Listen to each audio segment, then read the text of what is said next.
You said, I went to business planning however many years, and it wasn't the plan that was holding me back. It was me, right? It's ourselves. And so what I think a lot of entrepreneurs, especially in the home improvement space, forget is you started the business. You are the business. If you're not working on you, on your mind, on your health, on all of those things, you're not really working on the business, because you are the biggest part of the business, right? Yes. And Yeah, so I think, you yeah, can have, you've got to work on the business. And the problem is we get sucked into the business too much. But we get sucked in the business too much because that's our easy button. yep. So the easy button is to say, oh, I'm going to help production, or I'm going to help sales, or I'm going to jump in here. When the reality of it is, it's 10 times better for you to not jump in, because you're not having your employees learn. They just know that you're going to jump in. And instead, if you've got to be, to be that, to go to EOS talk, you've got to be more the visionary than the integrator. You've got to. Yes. And too many owners are the integrator, and I'm guilty of that as well still, right? But in the end, you've got to, the business is yours to run and yours to lead.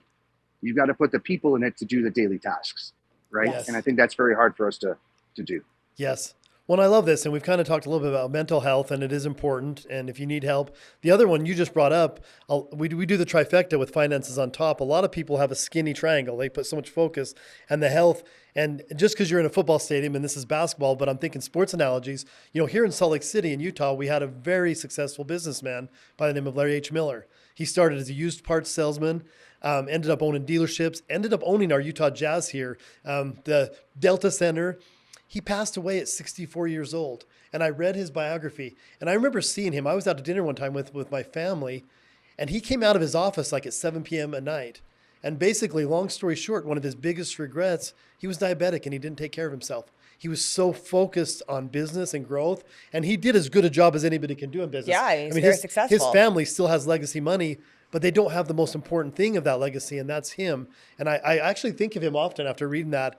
And that's why with you guys and the groups, I always talk about, knowing doing gap. We know what to do to get healthier, but until there's a crisis, most of us don't make a decision. And I love you sharing that, you're feeling the trifecta and making it more of an emphasis, because it is important. You are important. We got to take care of you. Well, I think, whenever there's challenging times, that health part of the trifecta is on someday island. Someday I'll do it. Okay, I'm going to start tomorrow, or I'm going to do it next week, or I'm going to start next. It's never today, right? Right.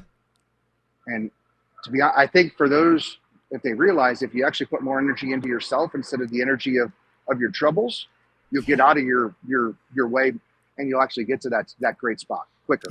Yeah, I mean, I've seen every time the bottom of the trifecta, self-love and health and wellness. When people work on loving themselves more and taking better care of themselves, they always make more money. You just always do. It's like a natural response to that. Well, and another part of that too, Randy, is, you hit on the network that we have, right? The group, the large group of business owners. You have any of them to hold you accountable, to reach out to when you're struggling. So that part of health is also, emotional and mental health. And so really realizing, like, I'm not alone. I'm not stranded on a desert island. I need to stop acting like I am. I have this network of people with like-minded, they're like-minded individuals that want the same things as me. I can reach out to them at any time. And then also in Stellaris, in our smaller group that you're a part of, you've got, brothers. 7 brothers that if you went silent, they'd call you out on your shit right away. If you weren't being honest, they'd be the first to say, Randy, come on now, like, let's go.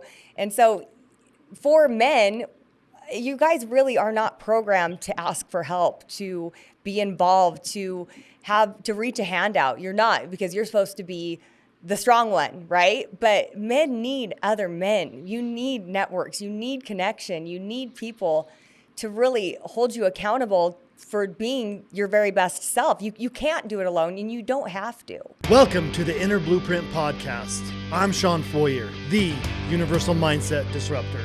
With over 20 years of turning blueprints into thriving home improvement businesses, I've learned that the strongest foundations start in your mind. Whether you're building a business or your own success, we're here to reshape how you think and face daily life, and always remind you to enjoy the ride.